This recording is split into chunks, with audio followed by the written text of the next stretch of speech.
Hello, hello, hello, and welcome to another episode of the Cheap Seats. We're back after a little bit of an injury niggle. We had a bit of a hamstring for the last couple of weeks, but now we're fine. Similarly to how Spurs seemingly have turned it around. November wasn't great for them, but it looks like December is the month for Tottenham again. Ange Postecoglou might win Manager of the Month. You never know. But we're also going to talk about a team who had a Manager of the Month and a Player of the Month. And a goal of the month. Player of the month and manager of the month means nothing. There's a better manage other players. What does this mean? Hey, look, Harry Maguire silencing the haters. That's all it is. Eric, who was it? Scott McTominay, the passion merchant, who knew he was R9 from, I don't know, Glasgow.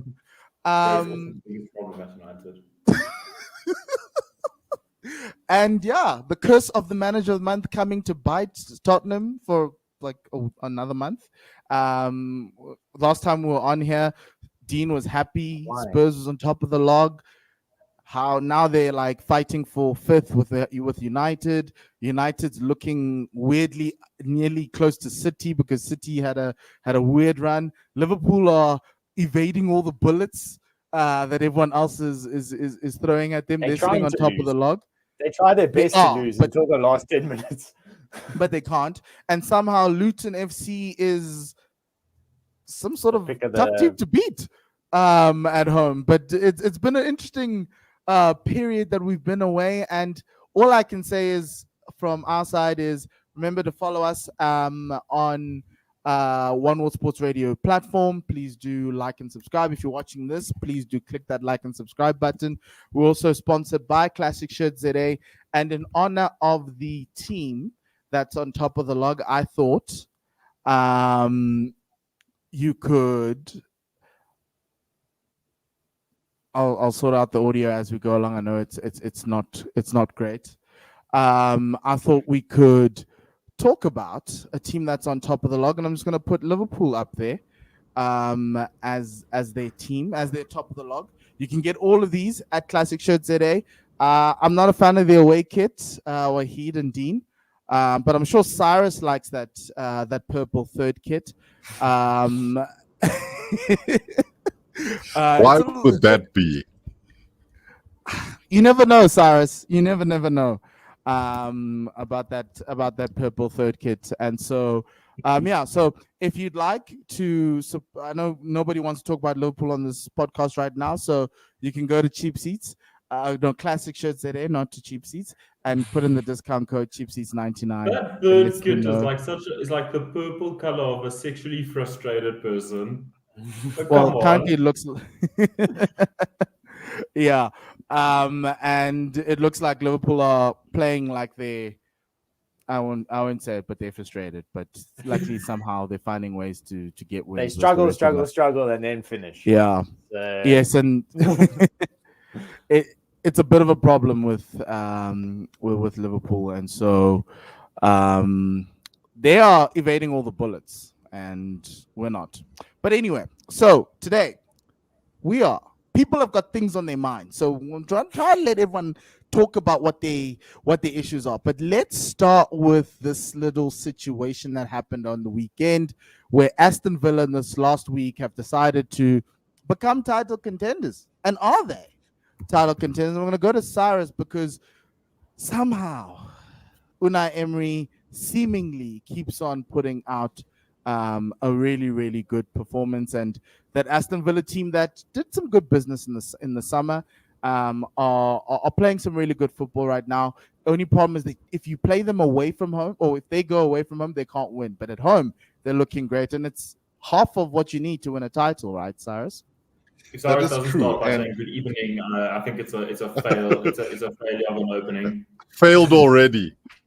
Good evening. But I think the thing is, if you look at what has been the formula for success over the last, I guess, 25, 30 years in English football, it starts with a good defensive base. Every team that has done well has had good defense, and then you build from there. And Villa have managed to shore up a lot of their defensive issues, starting with having a good goalkeeper that somebody else tossed away, and then allowing the rest of those players to then find their their position. But also the other thing being in signing Pau Torres, who everybody had been looking at, and suddenly ended up at Villa Park, and he's turned out to be as good as advertised. It hasn't even hurt them that they lost Tyrone Mings, who was their spirit animal as well as club captain. So, well, I shouldn't say club. Well, one of the in the leadership group, because then you've got the John McGinns of this captain. world. Yeah. The John McGinns of this world. No, because John McGinn is always sort of, he's the captain without the armband. And so you look at what Villa had, and we said this when Gerrard was their manager, was that you could see they had a lot of really good players. They just weren't being utilized effectively, right? Suddenly, it looks as if this makes it even worse. like you're looking at what Gerrard did there, and you're like, okay, is Unai Emery this good, or was I'm not looking at what Gerrard did there. I'm just looking at Dean and remembering how he thought that Gerrard was the second coming of Sir Alex Ferguson. We allowed one bad call in our loud. That's my one. Oh, like, what was Wahid's one? Lallana, who's actually playing for Brighton right now. We've all had those, but to go back to it, I think that Villa cannot be written out of this, and I'm happy that we started here, because this is shaping up to be one of the best title races we've had for a very long time. Not just because of the teams that are at the top, but because of the teams that are in their wake. And those teams can give a hell of a lot of different teams a bloody nose. I think, and I'm going to say something that is hugely controversial for a fan of a London club, this could be the time that Spurs do something absolutely insane. What? No, Cyrus, How? I honestly see something crazy, because it's a bit of a mutually assured destruction thing happening. When you've looked at Arsenal and at Liverpool in recent weeks, and the games that they've played and struggled in, it's exactly the same as Spurs have this season. When they've struggled, they've all looked the same. The difference being that Spurs actually have a little bit, I don't want to call it more firepower up top, but there are a lot of, like a couple of guys who can do some things. Liverpool are going to have a massive problem when Salah goes to AFCON. There's no two ways about it. And Arsenal, I'm still unsure as to what's happening with your strikers. I'll say this, it's never a good sign when Kai Havertz starts to score goals, because it means something's not working and Kai's doing what he's just filling in the blanks. I've been there before. People complain that he's not scoring goals. No, people are complaining that he's not scoring goals for the Spurs. Now he's scoring goals. Now you're saying, no, it's a bad thing. What's going on? I get. No. There's a nuance there. I just want to jump in here. It's like it's like looking at McTominay and saying, no, he's really good because he's scoring goals. But the fact that Scott McTominay is scoring goals for Man United shows you the structural issues at Man United. Scott McTominay is the new Marouane Fellaini. In isolation, if you're not looking at the bigger picture, it might look like he's playing well, but there's actually a much bigger problem that's creating a situation where someone like Scott McTominay or Kai Havertz have to go and score your goals. Exactly, and they're not game breakers. Like, this is the crazy thing, is that we're looking at these guys as being game breakers, and they have been in certain games. But like, you look at that Luton game, the Arsenal Luton game. Obviously, Luton have caused problems for a lot of people. How the hell were Arsenal behind in that game? And we haven't even spoken about it. Look, the goalie is your last line of defense. Just remember that. And United, Chelsea have all figured out that if all the guys in front of that goalie are absolute, I don't want to use the words that I was going to use, but not great, you're going to end up in a situation where you're facing having to call on Declan Rice to head you a last second goal, which technically shouldn't be something that you're relying on consistently. Look, so the way I look at it, I think it's the big issue is the fact that we're not playing a double pivot in midfield. And was trying to retain possession with guys who are good at retaining possession, but they're retaining possession in the wrong parts of the field. The left side of our defense is an issue because you've given up on defense and you've brought in Zinchenko to try and cut in and play inside, and that kind of opens you up. And a lot of the goals we've been conceding have been coming from the left. If you look at that Aston Villa goal, Zinchenko was just chasing and running through a lot of things. If you look at a lot of the Luton goals, it starts from the left and it goes right, and they cross the ball in and wall in trouble. And the question is with all the goals, even the one we conceded this weekend, Declan Rice seemingly feels as though he needs to cover everybody, and so he's leaving the defense like he left McGinn. He was on McGinn and then he ran away to go try see if Gabriel needed help. And for me, that's the one issue that I have. You the know only who other that issue sounds like? Harry Maguire. Like? Exactly.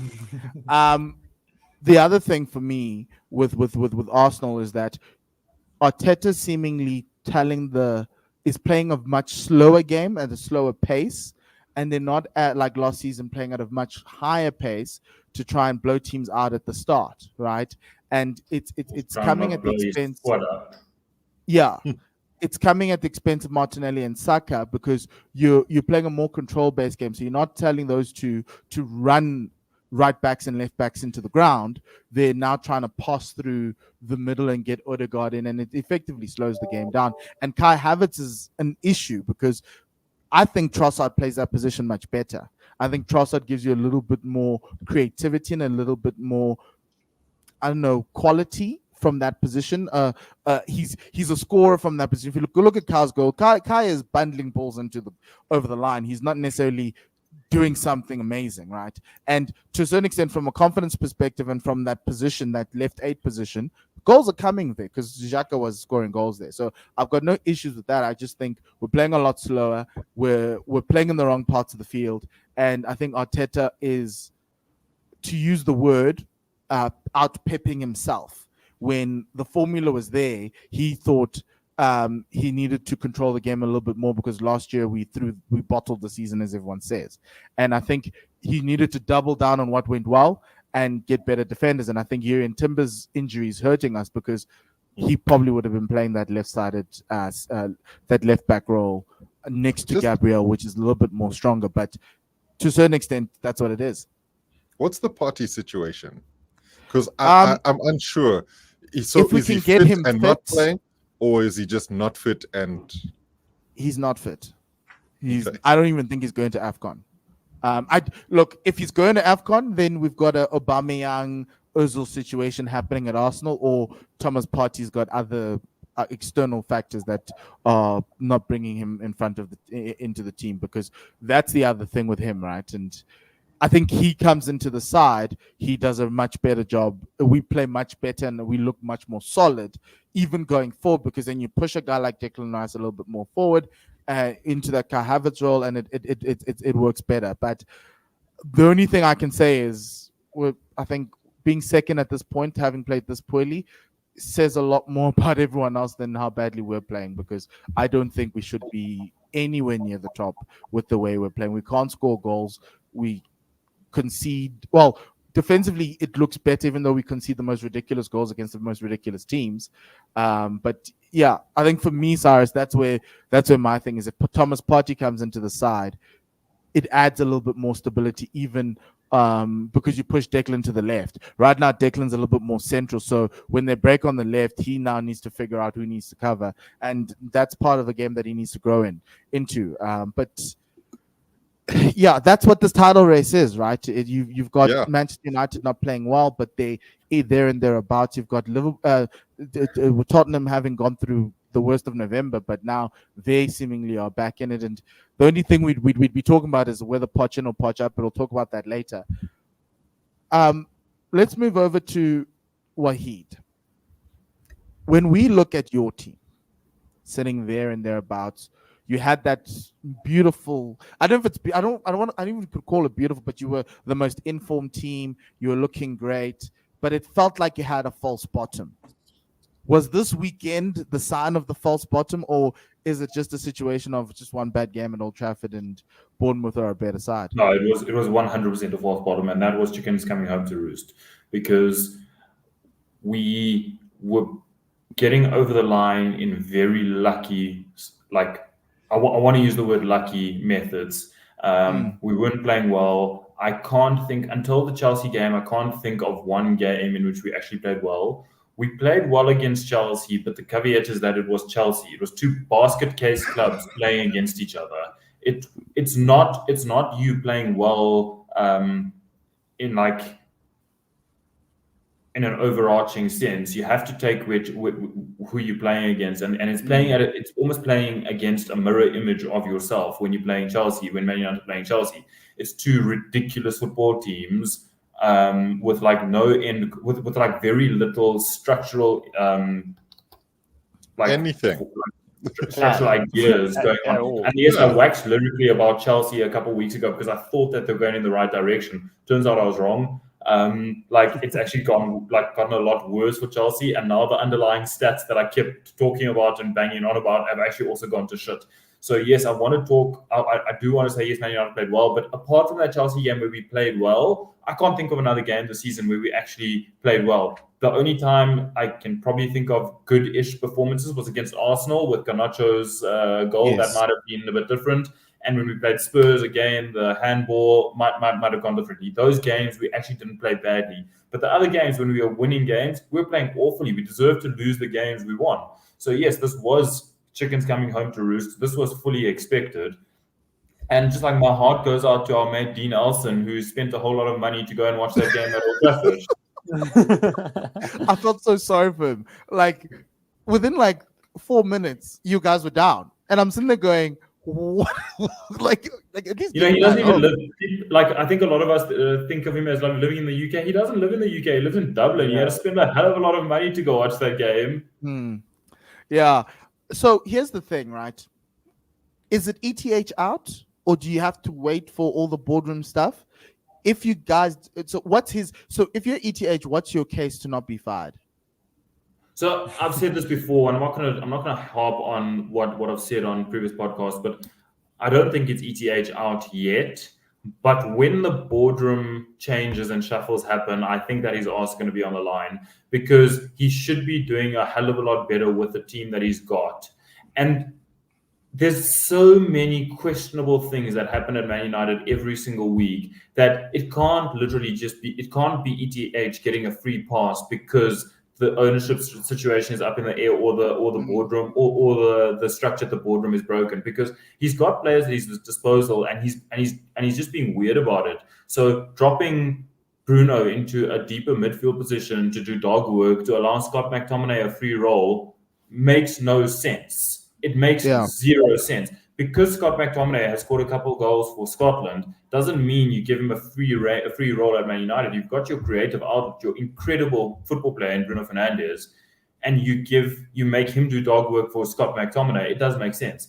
During the Bournemouth game I was watching, there was a lot of times where, forget doing dog work in midfield, Bruno was made to shift to left back to allow Reguilon to move through midfield.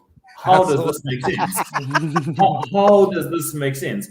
There's your obvious questionable decisions which casuals might look at and be like, Højlund should be starting over Martial. And yes, that is such an obvious issue where you are trying to get your team to play a pressing game, and you've got Anthony Martial leading your line. Anthony Martial doesn't press, doesn't run, doesn't do anything. So why start him? It makes no sense. So yes, every casual fan can see that, but there's other deeper structural things like moving Reguilon to midfield and Bruno to left back during games. The in-game management sucks. It really, really does suck. So it's not ETH out, but it's ETH, get your shit together and try and figure out what gets you ticking. And in today's press conference, he goes on about how he had some form of consistency last season because of his backline being together.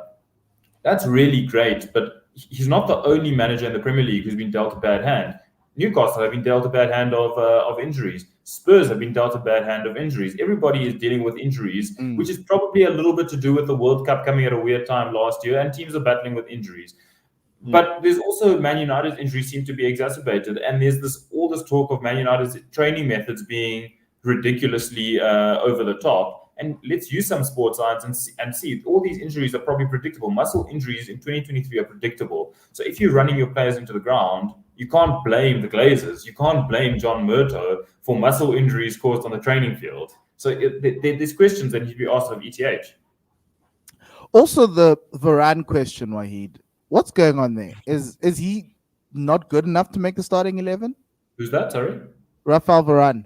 It's a weird situation again because I just don't understand it. If I look at a team on the weekend and I think in the first half, you obviously see that the Reguilon Shaw side of things is not working. It's not working from an attacking perspective or defensive perspective, and you've got Rafa Varane on your bench. I get this idea that he doesn't believe Rafa Varane and Maguire can play together, but surely even that is better than what we saw on the weekend. Surely at some point you ditch this principle and move to just a little bit of pragmatic common sense and play your 5-time Champions League winner in central defense instead of playing a left back in central defense. Surely at some point we just think, okay, let's just use a little bit of common sense and play a central defender in central defense. No, but this so it's interesting because, and I know we'll talk about Chelsea in a bit, but it's exactly the same thing that I feel we're seeing at Chelsea in terms of the ideal outweighing the situation. That they are playing to the ideal or whatever their expectation of how their system is supposed to work versus who they currently have. Chelsea are basically built to have, much like Poch has done in the past, overlapping fullbacks who will send crosses in. But then when you're playing Disasi at right back, what the hell are you doing? And so it's the same. Can I just say something? I saw a tweet earlier that called Reece James the work from home Cafu, and I thought that was the funniest thing I've ever seen in my life. There was another one that said he's playing BRB for Chelsea. Look, it hurts. It hurts physically for him. But I think the thing is, what makes it really rough is just how talented the boy is. All things considered, if he was fit, it would definitely help, but I think there are bigger issues at play. But we'll talk about that in a bit. Because I just think that you've hit the nail on the head around a lot of stuff, and I think, Dean, I'd like to get your opinion on from a Spurs perspective, because I think Romero is going to cost you guys a couple more games, because that guy cannot hold himself back from just being insane on the pitch. Do you think Jan is where your season turns around? Because I feel that's where everything changes for you. I think Ange has sort of given an indication to ownership that if we can bring a couple more lads in, it's on. Like it's a possibility. There's no way Daniel Levy's putting money down for Ange. No way, Dean. Surely. Nah, you will. I think there's a very different feeling around Spurs. Obviously, like I think rival fans can feel it, neutrals can feel it, and obviously like us supporters can feel it. And I think you're right. So like Romero has that sort of red light in him that he sees something and it just kind of flicks the switch and he can't help but put his studs through someone's ankles. Like it's one of those things. And when he plays with Mickey van der Ven, he's a little bit more calm. And I think it's because he feels like he's got someone next to him that's kind of on his quality, or is at least not Ben Davies. So I don't think that helps, but that's an official designation, not Ben Davies. Not Ben Davies. So I think he is vice captain, so you would expect him to hold his head a little bit better than what he has. But he was very lucky to not get a red card in the game against Newcastle. Right at the end, you 4-0 up. You don't need to try and, no one likes Callum Wilson at Spurs, but you don't need to try and break the man's leg when you 4-0 up. But yeah, for me, there's no sort of hiding it. Spurs are after a centre back. Couple of the names being thrown around, I wouldn't say I'm that sort of keen on. They were looking at Branthwaite from Everton. They're looking at Ben Godfrey. That kid is good. He is good. So, but again, and this is the one thing that I think kind of separates or shows where Spurs are now versus where Spurs were last year is if Ange wants him, I want him. And I think that's the sort of like overriding principle. Like no. I trust second guessing Ange, no being like I trust it. If he has a player that he feels will fit the system, I believe it. And we've gone through a really tough period now. Like we didn't win a game in November, and it was a tough one to go through because we, on the whole, I think the only game we deserved to lose was Wolves. Like we didn't deserve to lose against Villa. We played better than them, but again, like kind of got complacent. Didn't deserve to lose against West Ham, but we've got James Ward-Prowse swinging this imaginary golf club like he wants to join the Live Tour. So it's those kind of things that irritate you. Gareth Bale. But Oh my word. but you kind of come out on the other side. And the one thing that Ange kept saying is the best part about this is that he's had experience of it. He's gone through it with his team. Sometimes it happens at the start, sometimes it happens at the middle, sometimes it happens at the end. And it's about now he finds out about what players want to stick around and which players are ready to fight and which ones aren't. And I think that's exactly what happened with Newcastle. You saw Pedro Porro probably have his best game for Spurs, like ever. He's managed to find a sort of able Maddison replacement in playing Kulusevski as an 8. So it also shows that sort of tactical prowess where he doesn't have the guys that he normally has, but he can identify certain characteristics in the players that he does have and make it work. So I'm very happy with where we are at the moment, and hopefully we can kick on and kind of put this bad spell behind us. But January is a big time, and I think the one name that every single one of these top clubs are going to be after is Calvin Phillips, after what Pep Guardiola said. But does anybody want Calvin Phillips? Because they should. The thing, no, but Cyrus, they're not even playing him as when Rodri's injured. So what are they doing with him?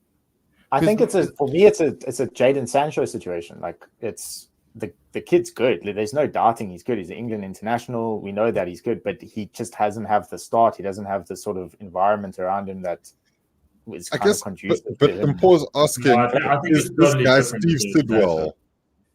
Yes, I think he's a very good player. Like I would take him. Like Spurs are losing Basuma and Pape Sarr for AFCON. We are in a terrible situation with our midfield. I take him on a 6-month loan tomorrow.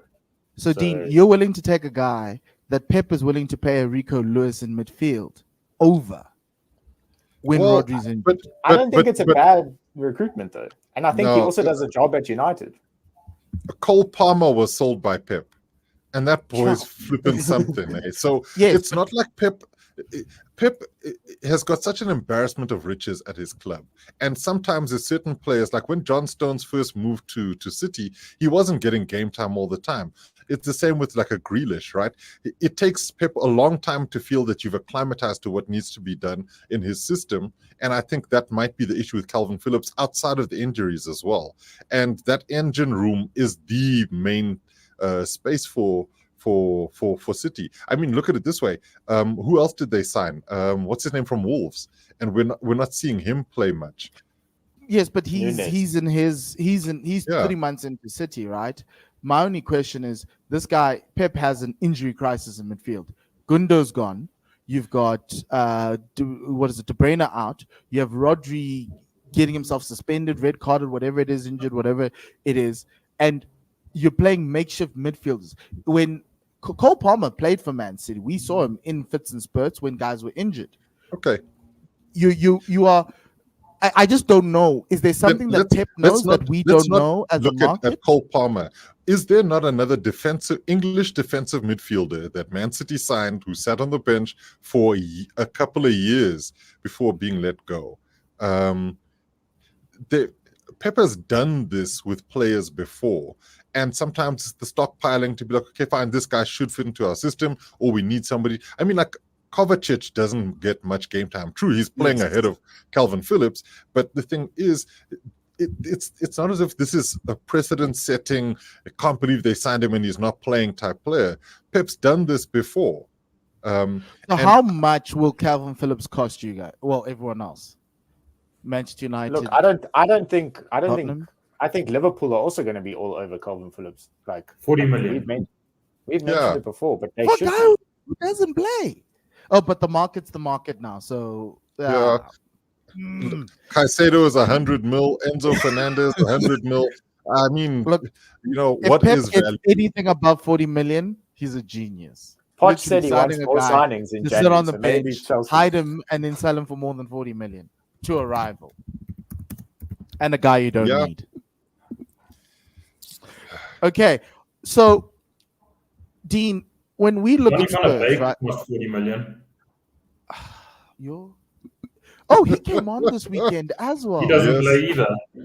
Yeah. How bad is he? But then he didn't play when he went to Everton. So, he's horrible.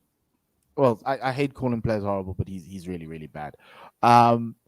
When you look at this season and the ambitions and everybody beating everyone. What Cyrus said earlier about this could be Spurs' year.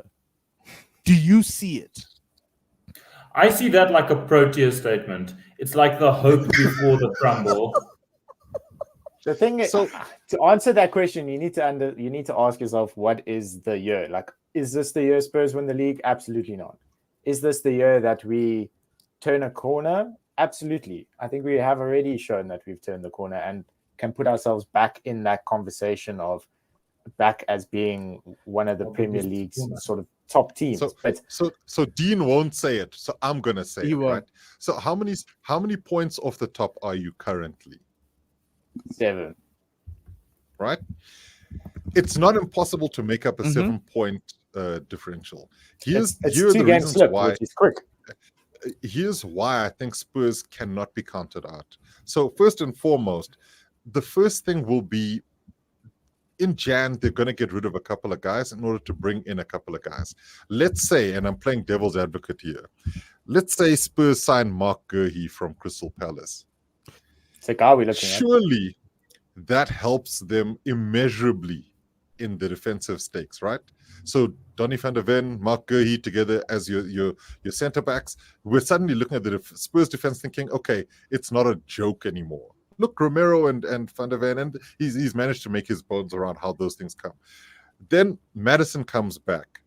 We're then starting to look at the Spurs striker issues yet again. They don't have front men, all of that stuff. All it takes is one decent signing. Not a superstar signing, because Spurs are scoring goals without having the need for somebody major. So all you have to do is just get somebody to actually put the ball in the back of the net. And who knows, because there's a lot of guys who might be getting loans out of Saudi at some point. So let's say, dare I say, Saad, just to on your point, like I was watching that Man United game, and while I was watching it, I was like, Lord, no, please don't say Cyrus that. has said Solanke before. Oh, So, is Solanke a bad addition at Spurs? I would take him. 100% he's take him. fantastic. He's a fantastic footballer. You could even, and this is why I say loans out of Saudi. A Mitrovic could work in a Spurs side. And who's to say that a loan agreement like that couldn't happen, right? So there are players that exist around world football that we know are known quantities in England who could actually help the Spurs team. The biggest issue they have is AFCON stuff affecting what happens in the midfield, and obviously And Asia whether or Cup, not they Son do spend, disappears. and Son. But what Levy does around that will be make or break. If they do what I think they're capable of doing in Jan, I can't write Spurs off. I really can't. Dean, if Aston Villa finish above you, or if Aston Villa somehow found a way to win the title, how do you feel as a Spurs fan? Opportunity missed? It'll be like Leicester all over again. It's like, Yeah. like why? That's why he's done Why it. is it- By the way, Fabian Delph was another one that Pep did exactly the same thing to at City. But didn't that kill his career? Because No, then he but left City. no, I disagree. He played a lot for Pep in that one season where he moved to One left back, season. and he actually ended up playing tons. He didn't play as a central midfielder in that first season and was being pushed around when they needed somebody to fill in holes. They now have guys like a Nathan Ake who will play across the entire back four, and Manuel Akanji who can also do bits. That's why you're not seeing Calvin Phillips play left back or right back.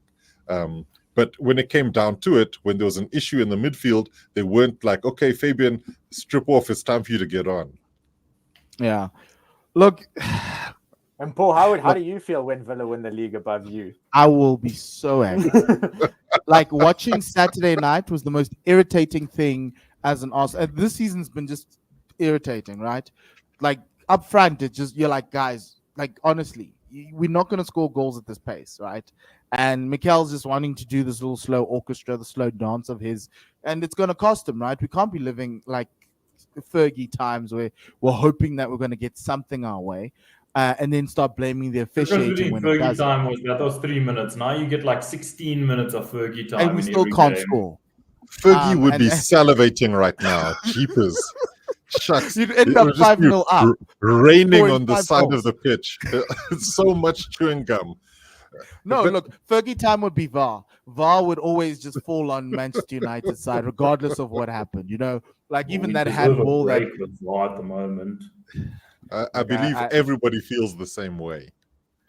except for Villa fans. There is something interesting. I just want to. I know you're heading towards a conclusion. But there's Mhm. something interesting that Sai brought up about Villa and how they recruited really well, and that brings me to a point regarding Man United. Is that another reason that we need to talk about ETH and what he's done is that you've got a guy, Pau Torres, who was scouted by Man United for like 4 seasons. He was top We of this spoke club. about him on this podcast. He was Spurs top. wanted him forever.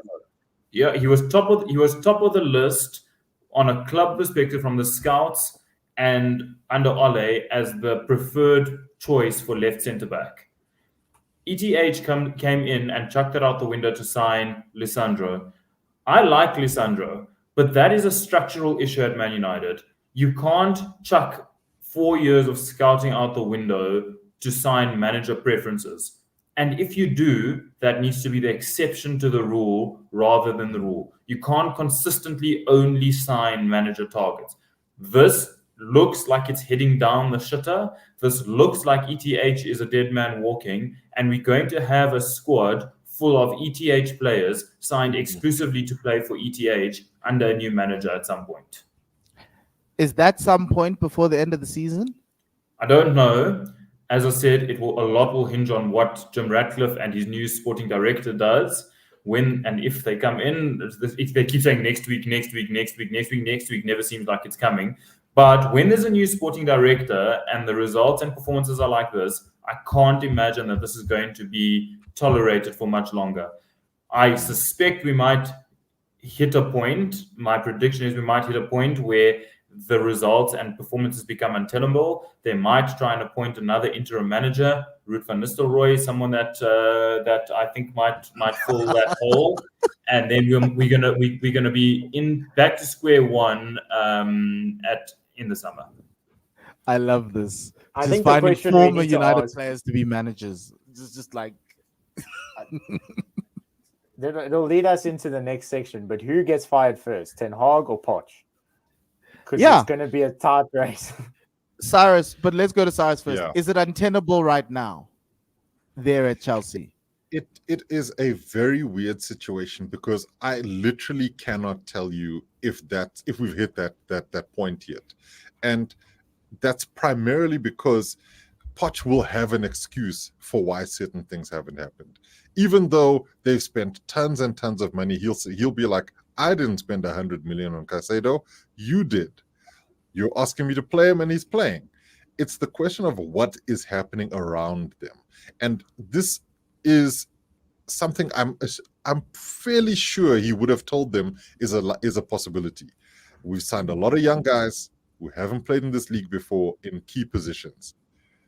This is what's going to happen.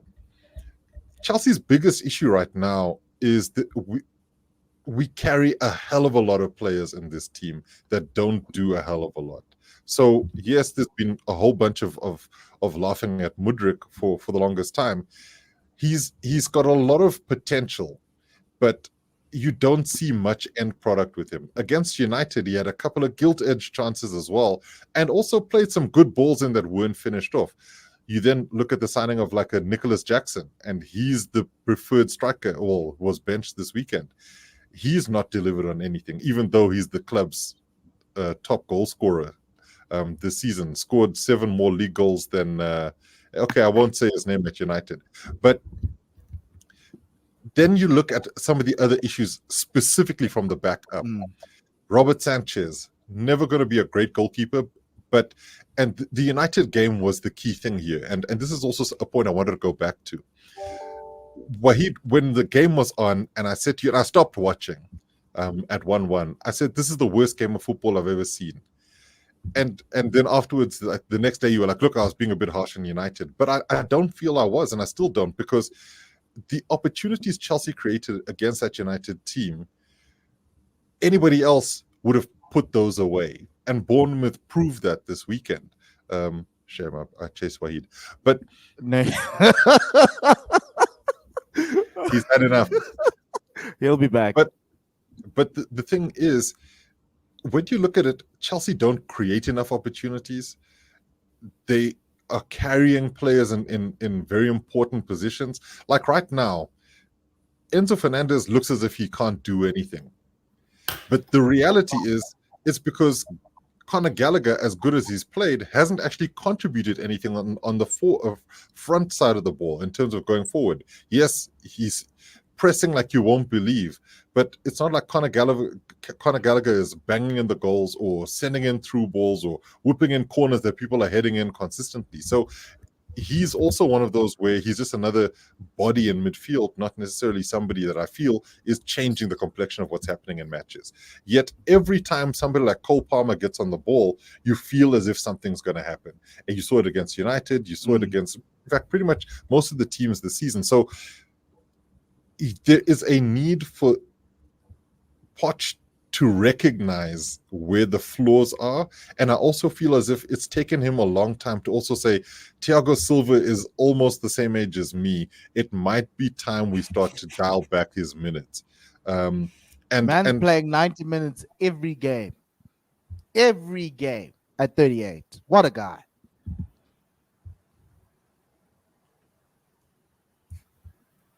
Cyrus is so amazed that he's... There's no question. Spinning. But he really is the best defender at the club. And then you think, okay, surely we have to start transitioning away from him. But will Poch get sacked? I don't know. Dean, do you want Poch to get sacked? I think it would be hilarious. I would love it if he did. But, you know, and I tend to agree with what Cyrus is saying, because I've mentioned it before, where it's almost the opposite of what Hids just said at Man United, where Poch is getting players that he doesn't know what to do with, because the recruitment team and the data analysts at Chelsea and Todd Bowley are just saying, he has this kid, he fits our sort of metrics. Yeah, he has 100-odd million player. And Poch is kind of like, well, I don't even know what he does. Who is he? You know, like he's forgotten names of players at his own club. So it's kind of the opposite of what's happening at United. But at the same time, you can't negate the fact that they have spent the money and they do have the players on hand. And for Poch to come out post the game and to say, oh, we have to wait for January to get more reinforcements. Who else do you want? How many more players are you actually going to go maybe somebody with a couple of, like, a little bit of age, where you're like, okay, maybe 22 is too young, you know. but that's the thing, like, you know, who else are they going to go drop another 500 million now in January and sign more players Poch doesn't know about, or is he actually going to have a say? And that's the thing. I think it's just a road that leads to nowhere, that there isn't really a solution right now, and there's a lot of us. Post that Chelsea game, there was a lot of rumors of Poch that is already got like his marching orders, and it was obviously fake. But you just search Chelsea or Poch on Twitter, and there's a lot of fans that are like, they are done. They want him to leave like now, and it's not the solution, because the next manager is going to have the exact same thing. But Potter's, I saw a stat that said Graham Potter won more games in 2023 with Chelsea than what Poch has, and that's what it is at the moment. It says it all. It's exactly what it is at the moment, and it's the same with United. You don't see it getting sort of fixed anytime soon, because the personnel are there / not there, but Poch isn't finding a way to make them fit the way that he wants to play, and they're not playing the way that I'm used to seeing a Poch team play. And yeah, that's the biggest problem. There's just no ID. There's no sort of, that is the Chelsea team. Okay, let's go to our Liverpool corner. We have a guest who's just joined as we're about to finish, but let's give him a moment at the top of the table. Jean-Emile, how does it feel to be sitting at the top, smelling that fresh air? No one's going to call you an elephant, like my team was called every time we got to the top. So how does it feel? Nerve-wracking, but at the same time, we're just enjoying the ride. But we haven't deserved it, really. We haven't actually played that well. And yet, we have kind of found the character and the consistency to come back from behind and win 18 points from losing positions in a similar way to 2019-20, which is just a remarkable character. And I'm just really enjoying it. But the next 2 weekends are going to define the season, I think. Yeah. Manchester United on playing Sunday. Man United. For fuck's sakes. Absolutely, but those games you can never discount. We're going to wait for Luke Shaw to watch Mo Salah run past him to score his annual hat-trick against us. Come on. We can't jump ahead because that's what I mean. We've seen other teams doing it before, and we've even seen Liverpool doing it before. So we just really have to remain humble here and just enjoy the fact that we've been consistently getting the results. But United, it's a game which it's like a derby. You have to treat it differently. You beat us 7-0 the last time you played us. Come on. and you guys. I'm never gonna. You can't come and be like it's like a derby. It was 7-0. No, because you guys were coming into that match on form and we were not, and then all of a sudden we spanked you. And who's to say that United can't suddenly just have a worldie without Bruno Fernandes? Me, I'm just everybody's saying anything like that. Okay, the game on the 23rd. Hopefully by the time the 23rd happens, Arsenal will be second. But that's a big one, and we struggle against Liverpool. Historically, obviously, last season was slightly different. I think that's a much bigger test for both teams to kind of see who's going to wrestle that away. But it's a weird season because you've got guys behind you. You've got City chasing, and you also now have Aston Villa chasing, and who obviously City will always be, and we can never write them off, right? It's ridiculous, but you've been there before and you managed to get over the line.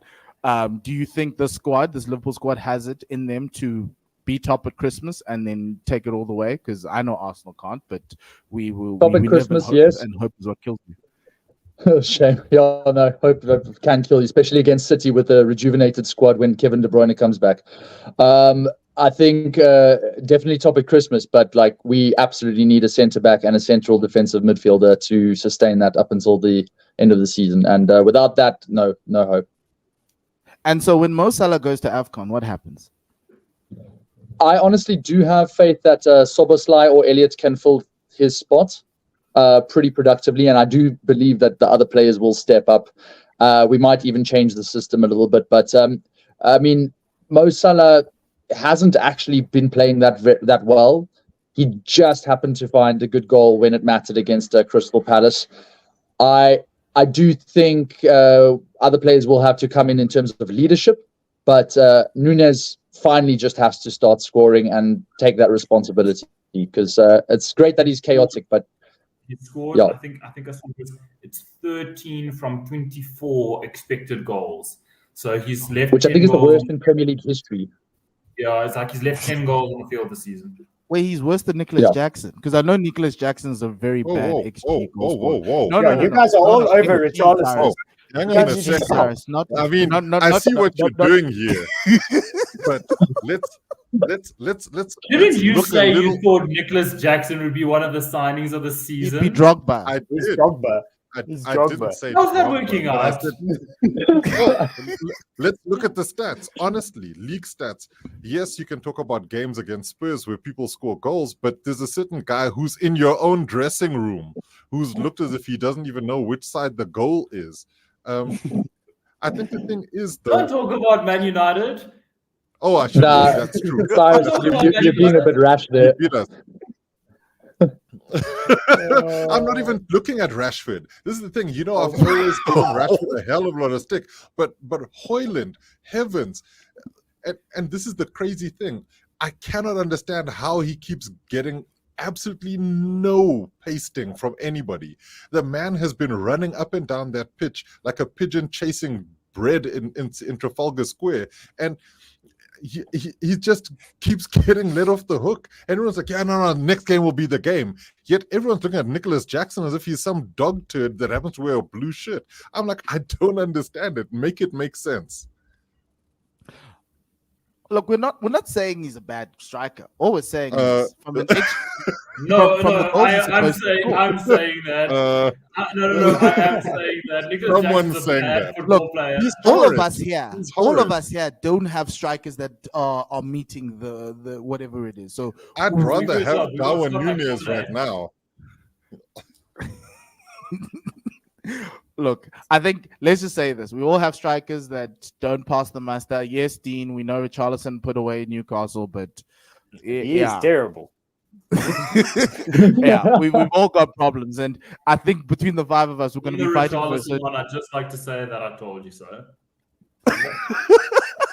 From minute one, you laughed at me, but I said this guy's horrific.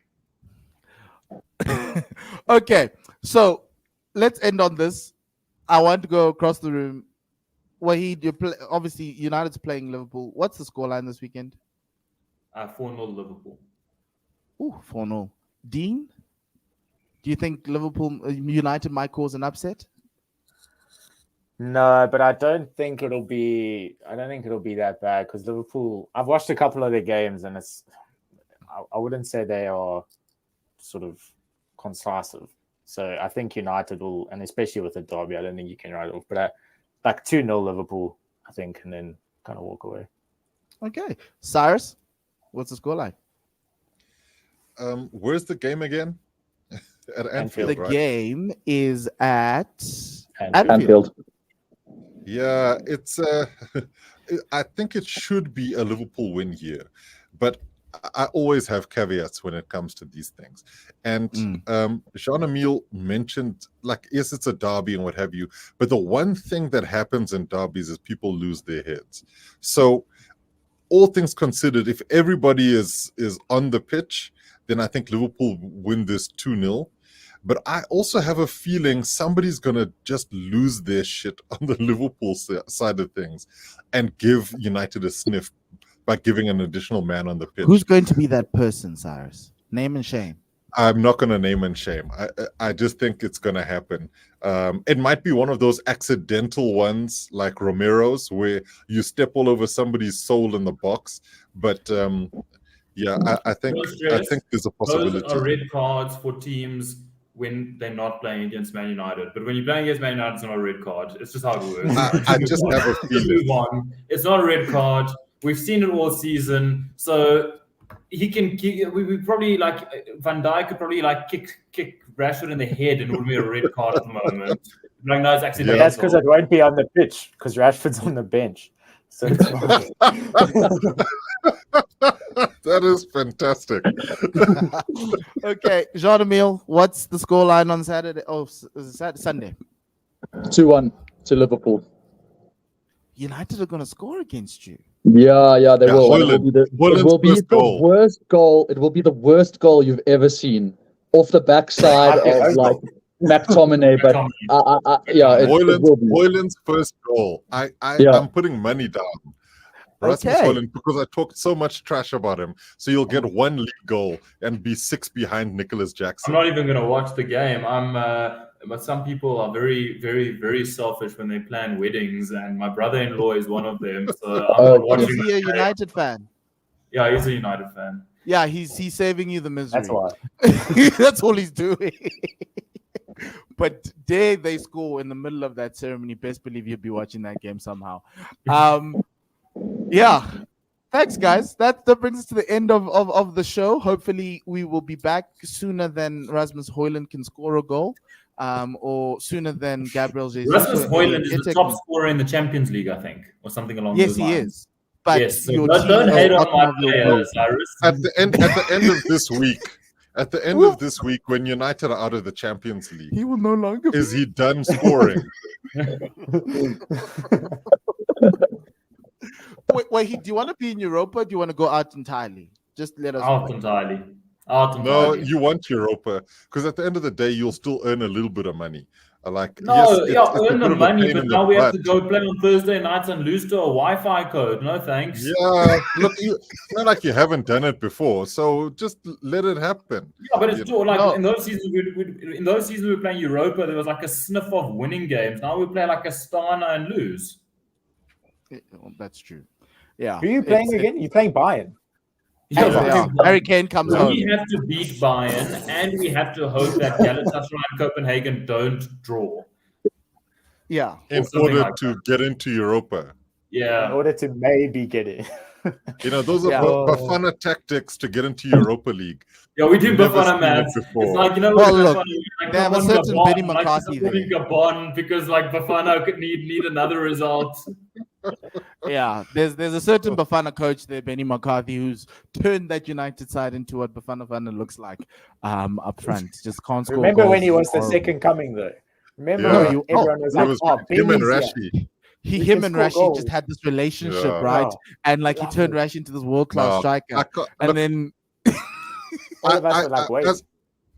as a non-United fan, it actually does pain me. I really like Marcus Rashford as a man. He is a man of serious principles. But yeah, long may his goal drought continue. can that man score goals? That's all we need. No, I'm okay without him. Okay, so he can feed the kids, but he just can't feed his family. Well, he's fed his family. In fact, let's not get us started on this because I'm going to bring up Anthony, and it will just get that ugly. United front line 5 is games without a goal.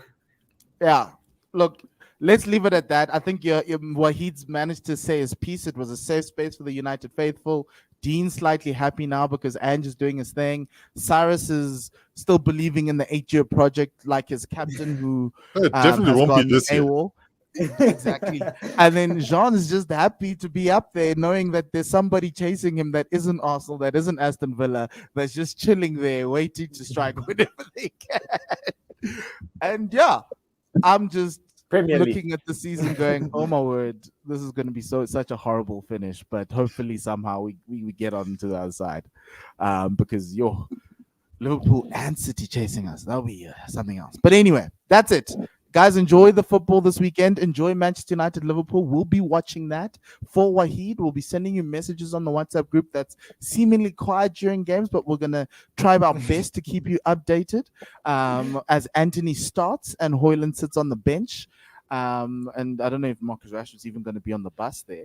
But yeah, enjoy the football. Enjoy the Premier League. Have a great time. And goodbye and le sale, kakahiso.